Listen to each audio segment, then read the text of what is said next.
할렐루야. 네, 우리 수요 예배 오신 여러분 주의 이름으로 환영하고 축복합니다. 오늘은 특별히 가정 예배 세미나로 지난주에 이어서 두 번째로 우리가 어떻게 하면 하나님 앞에 가정 예배를 잘 드릴 수 있을 것인가, 어떻게 하면 정말 우리 가정도 하나님의 복 받는 가정이 될 것인가, 함께 말씀을 통해서 좀 알아보는 시간을 갖도록 하겠습니다. 먼저 이 하나님의 언약과 우리가 가정 예배랑 어떤 상관이 있는가 함께 말씀을 통해서 생각해 보기를 원하는데요. 첫 번째로 아브람, 두 번째로 이제 모세, 세 번째로 다윗, 그리고 예수 그리스도. 하나님의 언약이 이렇게 계속 흘러내려오고 있는데, 이 언약이 과연 우리가 오늘날 예배하는 것과 무슨 상관이 있는가 함께 살펴보았으면 좋겠습니다. 자, 여러분 잘 아시죠? 하나님께서 아브라함에게 나타나셔서 직접 말씀하셨어요. 약속을 주셨어요. 축복의 약속을 주셨죠? 어떤 약속을 주셨죠? 아브라함에게 무엇을 주겠다? 여러분이 좋아하시는 땅, 그리고 두 번째로 자손 주겠다, 세 번째로 복이 되게 하겠다, 이렇게 말씀하셨어요. 여러분, 이 세 가지의 복을 아브라함에게 하나님께서 약속하셨는데, 아브라함이 죽을 때까지 이 세 가지 축복 다 받았을까요? 못 받았죠. 땅을 주시겠다고 그냥 막 동서남북 다 바라보면서 이 땅 다 네 거야 이렇게 얘기하셨는데, 정작 사라가 죽을 때 무덤 한 평, 작은 그 땅 하나 얻지 못해가지고 그렇게 고생을 했습니다. 자손을 막 별들, 수많은 별들 보여주시면서 이것보다 더 많이 너에게 줄게 약속하셨는데, 이 자손도 아브라함이 살아있을 때는 이삭 하나밖에 없었어요. 이스마엘도 있었지만 사라를 통해서 주신 아들은 한 명밖에 없었어요. 복을 주겠다 하셨는데 어떻게 했어요?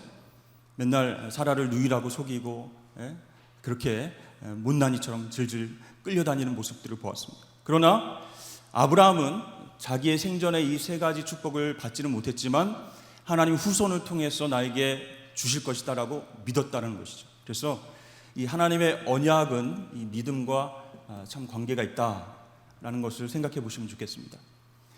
여러분, 우리가 나라를 이루는 국토를 이루는 세 가지 요소가 있는데, 그것이 무엇이죠?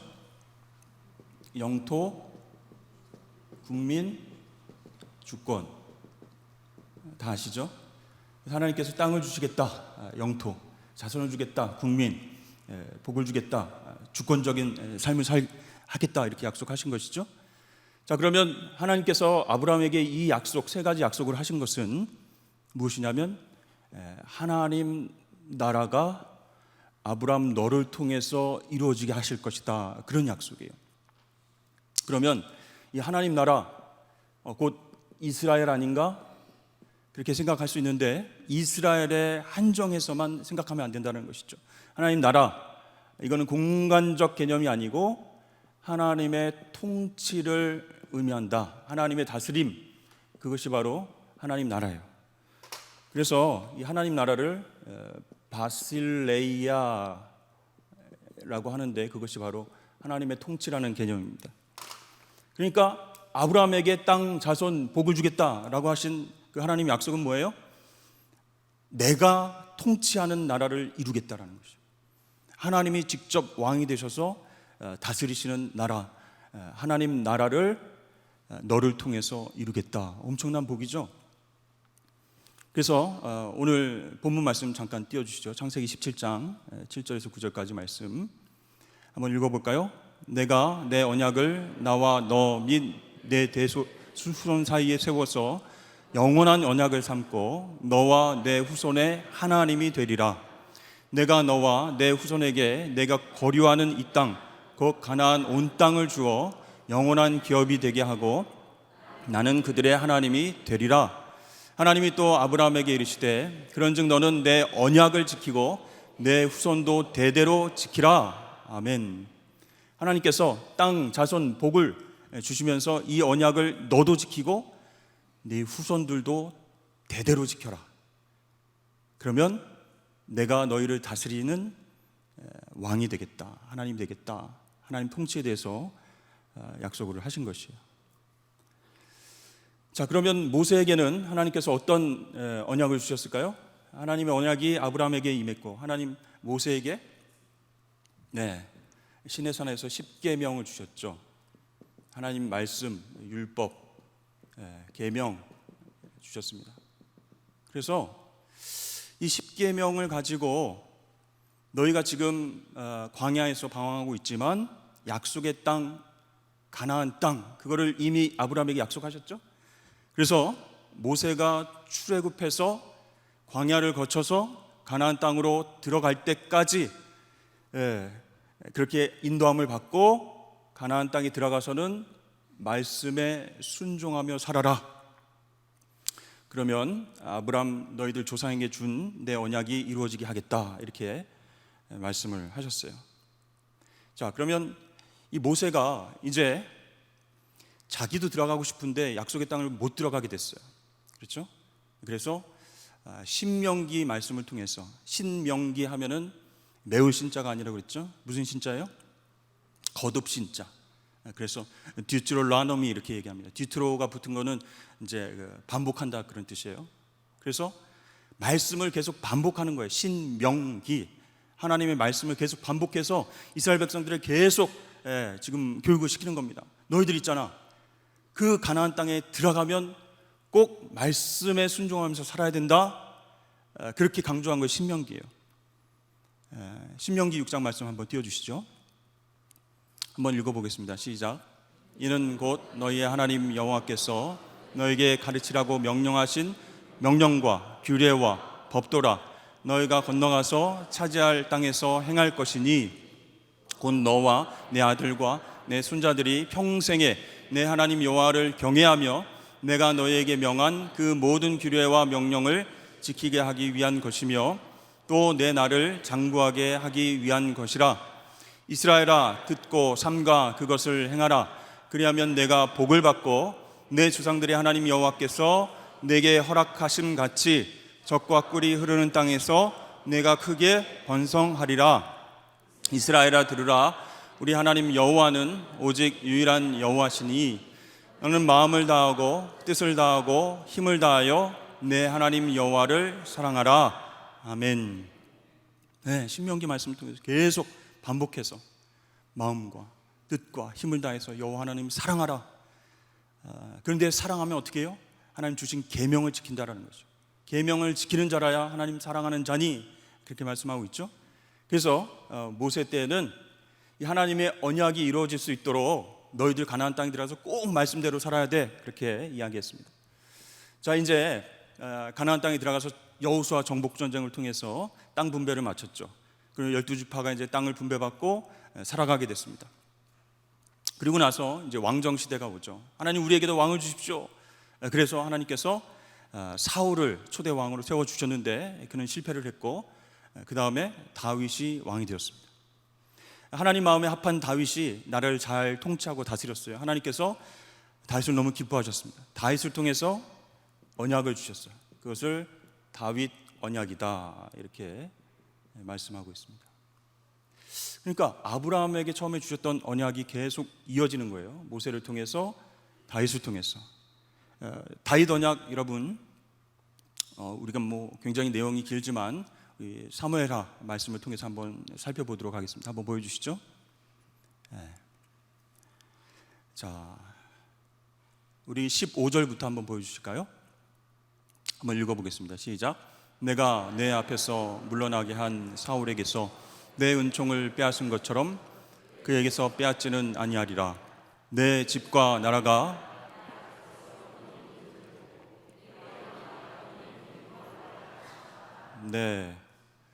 그러니까 한마디로 말하면 내 집과 나라가 영원하리라. 왕위가 지속되리라. 이게 다윗 언약이에요. 근데 여러분, 이 언약이 어떻게 됐습니까? 다윗의 뒤를 이어서 계속 왕위가 물려졌나요? 아니죠. 솔로몬 이후에 남북이 갈라지고 서로 싸우고 외세 침입에 의해서 멸망하게 됐습니다. 끊어졌어요. 이게 무슨 뜻이에요? 다윗의 언약이 끝났다 이렇게 생각합니까? 내 집과 내 나라가 영원하리라 하나님 말씀하셨고 왕위가 지속되리라 말씀하셨는데 이상해요. 포로로 잡혀갔어요. 이제 끝났다. 하나님께서 아브라함에게 주신 이 언약이 성취가 안 되는 것인가 이렇게 우리는 걱정을 하게 됩니다. 그런데 여러분, 예수 그리스도께서 이 땅에 오심으로 말미암아 이 모든 아브라함에게 명령하셨던 언약이 성취됩니다. 우리 마태복음 1장 1절 한번 같이 읽겠습니다. 시작. 아브라함과 다윗의 자손 예수 그리스도의 세계라. 아멘. 마태복음 1장 1절이 예수님의 시대 공생애가 시작되면서 선포하고 있어요. 아브라함과 다윗의 자손으로 오신 예수 그리스도라 이렇게 이야기를 하고 있습니다. 그렇다면 예수님이 지금 메시아로 이 땅에 오신 것이잖아요. 백성들을 구원하시기 위한 메시아로 오신 것입니다. 그렇기 때문에 지금 땅을 주겠다, 자손을 주겠다 아브라함에게 약속하신 것이 다윗의 때에 영토가 확장되면서 정복전쟁에서 이기면서 성취가 됩니다. 그러면 복을 주겠다, 이 하나님의 언약이 예수 그리스도가 이 땅에 탄생하시면서 이루어지게 되는 거예요. 아브라함과 다윗의 자손으로 육적인 혈통으로 예수 그리스도께서 나셨기 때문에 아브라함 자체가 복이 되는 거예요. 복의 통로가 된 것이죠. 그러니까 이 세 가지가 다 성취가 됐습니다. 그렇죠, 여러분? 그렇다면 다윗 언약을 보면 내 집과 나라가 영원하리라, 왕위가 지속되리라 이렇게 말씀하셨는데 끊어졌잖아요. 그것이 아니고 어떻게 해요? 아브라함과 다윗의 자손으로 오신 예수 그리스도 메시아가 왕이 되셔서 우리에게 구원의 길을 여시고 우리를 다스리신다, 통치하신다, 그런 것이죠. 그래서 이 다윗 언약이 예수 그리스도에 의해서 이루어졌다라는 것입니다. 그러니까 하나님은 얼마나 신실하신 분이십니까? 하나님의 언약을 통해서 예수 그리스도를 믿기만 하면, 그죠? 하나님의 자녀가 되는, 하나님의 백성이 되는 특권을 주시고 하나님께서 통치하시는 바실레이아가 예수 그리스도를 믿음으로 가능해진다라는 것이죠. 그래서 우리는 아브라함의 혈통도 아닌데, 우리가 중동 사람처럼 생기지도 않았는데 무슨 소리야? 하나님의 언약을 우리가 언제 받았어? 내가 약속 받은 것도 아닌데. 그게 아니에요. 우리가 이 시대를 살아가면서 예수 그리스도를 믿음으로 받아들이게 하면 하나님께서 아브라함에게 주셨던 이 복들을 우리에게로 주신다라고 하는 약속입니다. 그렇기 때문에 여러분, 우리는 혈통적으로 아브라함의 자손이 아니라 영적인 아브라함의 자손이 된다라는 거예요. 그래서 여러분, 히브리서 11장에 보면요, 제가 하는 말이 아니고 히브리서 11장에 보면 믿음장이지 않습니까? 거기에 보면 아브라함이 믿음으로 본토 친척 아비집을 떠났다, 부르심에 순종했다, 그렇게 표현되고 있어요. 그리고 믿음을 가지고 100세 때 낳은 아들, 정말 소중한 아들 이삭을 바치라 했을 때 순종했다, 그랬습니다. 믿음으로. 그리고 모세는 10계명, 이 율법과 계명을 지킴으로써 이스라엘 백성들이 가나안 땅에 들어가서 하나님 백성으로 살 것을 믿었어요. 그리고 처음에는 내가 바로 왕 앞에 가서 뭘 얘기를 합니까? 입이 둔한 자입니다, 막 이렇게 했지만 믿음으로 출애굽했어요. 나와 함께 하시는 하나님, 나를 도와주실 줄로 믿습니다. 그리고 어떻게 했어요? 홍해를 건넜어요. 출애굽하고 홍해를 건넌 것도 믿음으로 가능했다라는 것이죠. 이게 히브리서 11장에 나와 있습니다. 그리고 다윗은, 이 다윗 언약이 정말 엄청난 것이잖아요. 자기 힘으로는 이 다윗 왕과 왕위를 지켜낼 수가 없어요. 하나님께서 은혜를 주셔야지 다윗의 자손으로 오시는 왕을 통해서 이 나라가 하나님 통치 가능한 나라가 된다라는 것을 믿었습니다. 그래서 예수 그리스도께서 아브라함과 다윗의 자손으로 오셨다라는 것이죠. 그래서 우리는 예수님을 어떻게 해요? 율법을 지킴으로, 어떤 행함으로? 아니죠. 믿음을 통해서 예수 그리스도를 나의 구주로 고백하면 어떻게 해야 돼요? 네, 하나님의 자녀가 되는 복, 네, 하나님께서 통치하시는 하나님 나라를 경험하는 삶, 그런 하나님의 언약 백성으로 살아가게 될 줄로 믿습니다. 그래서 우리는 이제 영적인 아브라함의 자손이고 하나님의 언약 백성이에요. 나는 언약 받은 적이 없는데, 그게 아니고 창세기에 약속하신 아브라함에게 약속하신 그 복이 우리에게 임한, 그래서 언약의 백성이 됐다라는 것이죠. 근데요, 오늘 본문 말씀 있죠. 창세기 17장 7절부터 9절까지 읽었는데 10절 말씀에 보면 언약을 대대로 지키라, 언약을 지키라, 이렇게 내 자손들도 지키라 이렇게 했잖아요. 근데 10절에 보면 그 언약이 뭐냐면 할례를 행하라 그랬어요. 그럼 여기서 막히는 거예요. 아니, 우리가 영적인 아브라함의 자손이 돼서 하나님의 언약 백성이 되는데, 그럼 오늘날도 할례를 행해야 되나? 네. 몸에 표시를 하는 그 할례 수술을 해야 되나? 지금도 중동에서는 아브라함을 믿고 있는 이슬람이나 다른 종교에서는요, 여자들도 아이들도 이렇게 할례를 통해서 고통을 주고 있어요. 이게 여러분, 할례가 육체적인 할례를 이야기하는 것이 아니라는 것이에요. 여러분, 할례는 아브라함이 몇 세 때 받았어요? 99세에 받았어요. 그리고 사라는 경수가 끊어졌어요. 그러면 아기가 생산될 수 있어요, 없어요? 상식적으로는 안 되죠. 예, 모든 남성과 여성의 생산 능력이 끊어진 시점에, 그것도 한참 끊어진 시점 99세의 할례를 하나님 명하셨다라는 것은 뭐예요? 할례라고 하는 것은 내 능력이 끊어진 상태에서 하나님 약속을 붙잡는 것, 하나님 의지하는 것, 그게 할례의 의미입니다. 그러면 10절 말씀에 언약을 대대로 지키라, 할례를 행하라, 그 얘기는 뭐예요? 네, 예수 그리스도를 믿음으로 내 능력을 의지하지 말고 하나님 언약을 붙잡으라, 하나님 의지하라, 그런 얘기예요. 그래서 신약 시대에 와서 예수 그리스도를 믿고 세례를 받으면, 그죠? 이게 우리가 마음의 할례를 한다라는 것이죠. 죄의 씻음의 예식을 통해서 나는 죽었습니다. 내 능력은 끊어졌습니다. 나는 할 수 없습니다. 그러나 하나님의 능력으로 언약 백성으로 승리할 수 있습니다. 이게 마음의 할례를 하는 거예요. 세례를 받는 거예요. 자, 그러면 여러분, 내 능력으로는 할 수 없습니다. 내가 이 세상을 살아갈 때 하나님을 올바르게 의지하고 하나님 언약을 붙잡으며 의지하며 살아가고 싶습니다. 이 고백이 뭐예요? 예배. 그죠? 그러면 우리 공예배만 잘 드리면 되는데 왜 가정예배까지 이렇게 확장해가지고 우리를 힘들게 하시나, 그렇게 생각하시면 안 됩니다. 여러분, 이 이스라엘의 역사를 통해서 이 기성세대와 다음 세대의 신앙 전수가 끊어진 그런 안타까운 일들이 있었습니다. 가나안 땅에 들어가서 그런 일들이 있었어요.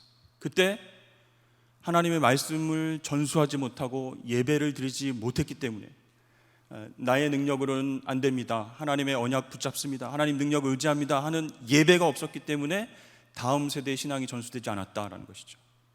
그래서 우리가 아브라함에게 주신 그 언약을 대대손손 영원하게 지켜내려면, 그 하나님 약속하신 복을 누리면서 살아가려면 어떻게 돼요? 마음의 할례를 행하고, 나는 힘이 없습니다, 나는 능력이 끊어졌습니다, 하나님 언약을 붙잡습니다, 하나님 말씀에 의지해 순종하며 살겠습니다. 가정예배가 중요하다는 것이죠. 그래서 여러분, 하나님의 언약과 오늘날 우리가 드려야만 하는 가정예배가 어떤 관계가 있는지 제가 잠깐 설명을 드렸습니다. 그러면 우리가 이렇게 생각할 수 있어요. 가정예배는 우리 자녀들이 있는 가정에서만 잘 드리면 되지 않는가? 우리 자녀들 다 출가했고, 우리 아내하고 남편하고만 있는데, 또 우리는, 나는 1인 가정인데, 그래서 어떻게 가정 예배를 드리면서 이렇게 하나님의 언약을 계속 이어받는 복된 삶을 살 수 있을까? 그래서 제가 준비했습니다. 네, 유형별로 가정 예배를 어떻게 드려야 하는지 정말 중요하기 때문에 제가 말씀을 전하려고 합니다. 여러분, 제가 이제 몇 년 전에 코로나 때에 예밭이 153, 예수님을 바라보는 시간의 준말이 예밭입니다. 그래서 가정 예배를 그냥 가정 예배하면 딱딱하니까 예밭이 153, 예수님을 바라보는 시간 153 이렇게 강조를 했죠. 한 문장에 하나님 말씀을 읽고 붙잡고 묵상하고 5, 5가지의 감사 제목을 같이 나누고 3, 3가지 기도 제목을 가지고 같이 기도합시다. 이렇게 형식에 얽매이지 말고 예배로 나아갑시다. 이렇게 강조를 했습니다. 네, 여러분, 이 가정 예배의 본질, 핵심은 무엇이냐면 무엇입니까? 하나님을 기억하고 감사하는 사건이 가정에서 이루어지는 것이다 라는 것이죠. 공예배 시간에만, 예배당 안에서만 이루어지는 것이 아니라는 것이죠. 그래서 지금은 굉장히 현대화되어 있고 또 굉장히 이렇게 분열되어 있고 1인 가구, 2인 가구, 3인 가구 이렇게 많지 않습니까? 어떻게 예배를 드리라는 얘기인가? 첫 번째, 부모만 드리는 가정 예배가 있을 수 있어요. 그러니까 부모가 있고 자녀는 군대가 있어요. 또는 유학가 있어요. 또 직장 생활 저기 서울에 가서 하고 있어요. 그래서 모일 수가 없는데 부부만 있는 것이에요. 자, 이때는 자녀들과 따로 또 같이 가정 예배가 가능하다라는 것이죠. 따로 떨어져 있지만 같이 할 수 있다라는 것이죠. 어떻게 할까요? 가정 예배 시간을 정하고 만약에 예를 들어서 토요일 날 저녁 9시에 가정 예배다 그러면 전날에 문자를 보내는 거예요. 우리 자녀들한테. 또는 전화로 기도 제목을 공유합니다. 그래서 아들, 내일 우리 저녁 9시에 가정 예배 시간인데 함께 기도하려고 하는데 이번 주간에 너 기도 제목이 있니? 미리 우리한테 얘기해 주면 우리가 받아줬고 예배 때 기도할게. 이렇게 하는 거예요. 또 딸에게 전화를 해서 또 카톡을 해서 이번 주에 할아버지가 굉장히 몸 편찮으신데 내일 가정 예배 때 하나님께 건강 회복해 달라고 함께 기도하자. 이렇게 전해주는 거예요.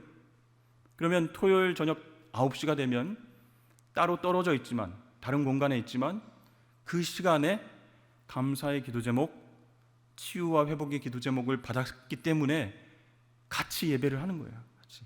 따로 예배는 드리지만 함께 마음을 모아서 하나님 앞에 집중할 수 있다는 것이죠. 근데 이런 경우도 있어요. 부모와 자녀가 함께 사는데 정기적으로 예배 시간을 맞출 수가 없어요. 장소를 정하기도 어려워요. 우리 남편은 일터에서 퇴근을 못하는 경우가 많고 출장도 잦고 또 우리 자녀들은 지금 한참 공부를 해서 학원에 가서 공부를 하는데 학원 시간이 굉장히 늦어서 끝나고 오면은 뭐 예배 시간을 지킬 수 없어요. 이때에도 모임이 가능한 가족끼리 따로 또 같이 예배를 드릴 수 있다라는 것이죠. 그래서 모임 가능한 가족들, 이번에는 엄마랑 딸만 모일 수 있다.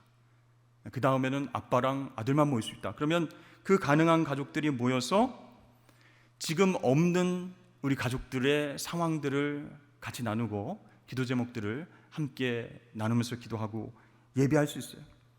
그래서 지금 없지만 이 예배 시간에는 없지만 우리가 이렇게 기도했고 우리가 이렇게 예배 드렸다라는 것을 찰칵 찍어서 SNS로 카톡으로 보내주는 거예요. 내가 너를 위해서 너 여기서 함께 예배 드리지 못했지만 기도 제목을 갖고 함께 기도했어, 예배 드렸어, 인증샷을 가족들에게 보내주는 거예요. 그러면 그렇게 공유된 경험이 지금 내가 가족들과 함께 있지는 못하지만 믿음으로 연결되어져 있구나. 함께 기도 제목을 나누면서 감사 제목을 나누면서 하나님 앞에 예배하는 믿음으로 연결되어져 있구나. 하나님께서 약속하신 그 언약의 축복이 우리 가정을 통해서 나에게까지도 흘러내려져 오는구나. 이거를 우리 가족의 구성원들이 느낄 수 있다는 것이죠. 두 번째는 믿지 않는 가족이 있을 때, 예배는 어떻게 드려요? 눈치도 보이고 뭐 혼자 뭐 하는 거야? 뭐 이렇게 남편이 싫어할 수도 있고, 그때는 은혜의 지경을 넓히는 가정 예배를 드릴 수 있다라는 것이죠.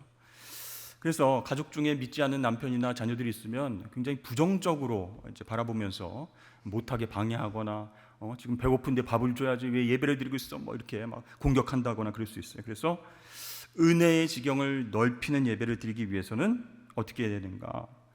예를 들어서 한 가정에 신앙이 있는 아내와 또 신앙이 없는 남편이 있다고 생각해 보세요.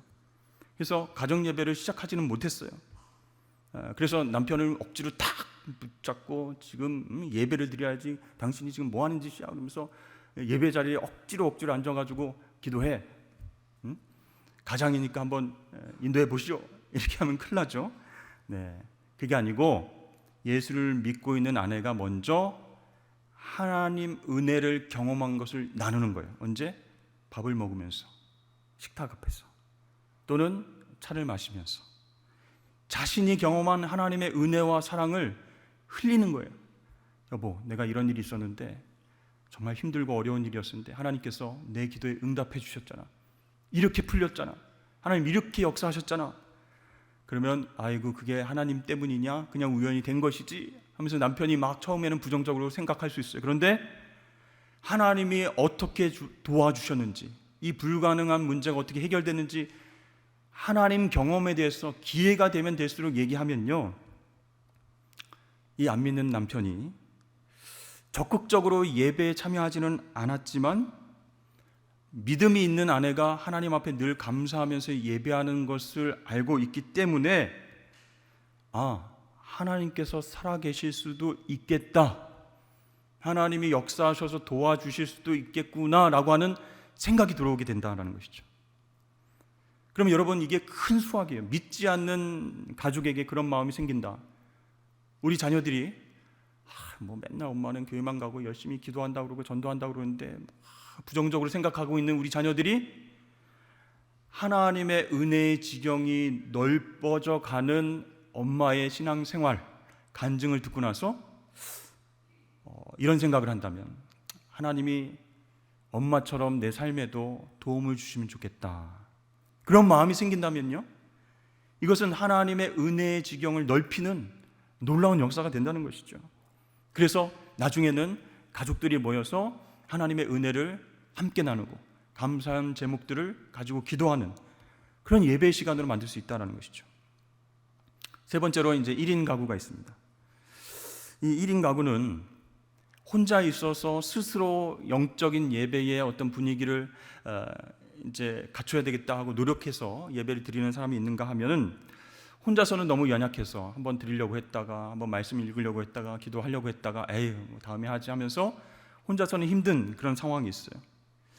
자, 그럴 때 어떻게 도울 것인가? 우리가 1인 가정의 그분들을 소그룹의 영적 가족으로 묶어서 목장 예배에 초대를 한다든지, 또 우리 가정 예배 가운데 잠시 초대를 해서 식사를 나누고 같이 기도를 해주는 그런 방법으로 1인 가구도 하나님 앞에 예배하고 하나님의 은혜를 나누고 감사 제목을 가지고 함께 기도할 수 있는 예배자로 만들 수 있다는 것이죠.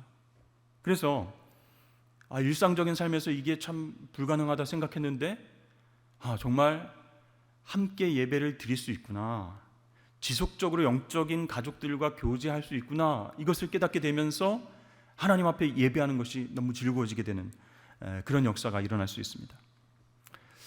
네 번째로는 자녀가 없는 그런 가정에서 드리는 예배는 어떻게 해야 될까? 가정 가운데 이 자녀가 아무도 없어요. 그러면 그 가정이 작은 교회로 세워지는 예배를 드릴 수 있다는 것이죠. 그래서 처음에도 말씀드렸지만 자녀가 있어야 가정 예배를 드린다라고 하는 선입견을 깨트리셔야 돼요. 하나님께서 사랑하는 가정을 이루게 하신 그 순간부터, 결혼하게 하셔서 가정을 이루게 하신 그 순간부터 신앙 공동체로 세워져야 된다라고 생각하시면 됩니다. 그래서 자녀가 없더라도, 아기가 없더라도 하나님 앞에 늘 예배함으로 나가는 삶, 그렇게 했을 때 그 믿음이 성장하고요, 힘들고 어려운 일이 있을 때 하나님께 더 매달릴 수 있는 하나님의 자녀로서 영적인 유산을 누리며 살 수 있는 특권을 받게 된다는 것이죠. 그리고 비기독교 가정의 예배가 있을 수 있습니다. 여기는 나 혼자만 믿어요. 우리 자녀들 가운데서도 친구 따라서 교회에 와서 신앙이 이제 생겼는데 부모님, 친척들 아무도 안 믿어요. 어떻게 나 혼자 예배를 드릴 수 있는가? 근데 여러분, 성경을 보면요, 여러 가지 상황이 있습니다. 아브라함의 가문처럼 아브라함과 이삭과 야곱, 이 3대째 가문, 신앙 가문이 있는 사람들이 있는가 하면, 두 번째로 예수님의 제자들처럼 부모님 신앙도 없고 뭐 배우자도 없고 다 없지만 1세대 신앙인 가정이 있죠. 세 번째, 모르드게, 에스더처럼 친족 안에서, 확대된 친족 안에서 신앙 전수와 양육을 해가는 가정이 있습니다. 또 디모데처럼 어머니와 또 외조모를 통해서 신앙이 잘 전수된 그런 가정도 있을 수 있고, 또 육적인 자녀는 아니지만 믿음의 공동체를 통해서 영적인 자녀를 양육해온 사도 바울과 디도와의 관계도 있을 수 있어요. 그러니까 나는 우리 가정에서 아무도 안 믿고 나만 믿는데 어떻게 할까? 그럴 때에 영적 아비로서 우리가 그들을 품어줘야 됩니다. 교회학교 교사라든지 우리 목장의 목자라든지 영적인 아비가 되어 주어서 주중이나 주일날 만나는 거예요. 만나서 예배드립시다, 뭐 형식적으로 다 이렇게 하고 이렇게 하는 게 아니고, 같이 모였을 때, 만났을 때 근황도 물어보고 기도 제목을 나누고, 나를 사랑하셔서 언약의 복을 주신 그 하나님을 기억하고 은혜를 나누는, 함께 기억하고 감사 제목을 나누는 것, 그것이 우리 교회학교 교사들이나 우리 목장의 리더들이나 우리 항전직들이 그 역할을 감당할 수 있다라는 것이죠. 그래서 비기독교 가정에서도 이 다음 세대, 정말 혼자 믿는 학생들 너무 안타깝고 어떻게 저렇게 신앙생활 열심히 하는데 끊어지지 않을까, 그런 걱정이 있다면 우리가 도와줄 수 있어야 돼요. 신앙의 어떤 영적인 축복을 그들도 경험할 수 있도록 배려할 수 있다라는 것이죠. 그래서 여러분, 혈통의 자녀만 자녀가 아니죠. 우리 부모님, 우리 자녀들 다 안 믿습니다. 그렇다고 나는 하나님의 언약을, 하나님의 축복을 받지 못하는 것 아닙니까? 그게 아니에요. 영적 자녀 세대를 위한 온가족 축복 예배, 우리가 이제 1년에 한 4번 정도 기획하고 예배를 드리는데요, 부모님하고 같이 손잡고 들어오는 자녀들 너무너무 부럽대요. 자기 혼자만 믿는 우리 자녀들이 혼자 와서 앉아 있는데 그때 옆에 우리 교회학교 선생님이 같이 앉아주고, 그리고 우리 믿는 친구 가정에서 같이 와 해가지고 그 옆에 앉아주고, 이렇게 영적 자녀 세대를 위한 온가족 축복 예배를 통해서 우리가 이 다음 세대들을 다른 세대가 아니라 다음 세대로, 정말 신앙을 전수받는 그런 세대로 키워내야겠다라고 하는 그런 마음을 가질 수 있어야 되겠다라는 것이죠. 여러분, 오늘 강의와 짧은 말씀을 통해서 과연 하나님의 언약을 나와 내 자손이 영원토록 그렇게 전수할 수 있을까 한번 고민해 보셨으면 좋겠습니다. 정말 뭐 세대가 변해서 또는 코로나 때문에 가정 예배를 드리자, 그것이 아니라는 거예요. 가정이 이루어진 순간부터 하나님은 그 가정 가운데의 주인이 되시고 우리를 통치하시는 그런 주인 되심을 우리가 가정에서도 예배를 통해서 경험할 수 있어야 되고, 그것이 우리 자녀들과 그 후손들에게 계속 전수되어져야 된다라는 것입니다. 그래서 성경은요, 이스라엘의 역사를 통해서 하나님의 언약의 복이 어떻게 흘러내려가고 있는가, 어떻게 영원히 전수되어져 가고 있는가, 그것을 우리에게 보여주고 있고, 오늘날 우리가 깨어있지 않으면, 우리가 가정에서도 하나님을 기억하고 하나님을 찬양하고 예배하지 않으면 우리의 신앙은 끊어질 수도 있겠구나라고 하는 위기감을 가지고 하나님을 함께 찬양하며 예배하실 수 있는 저와 여러분들 다 되시길 주의 이름 축복합니다.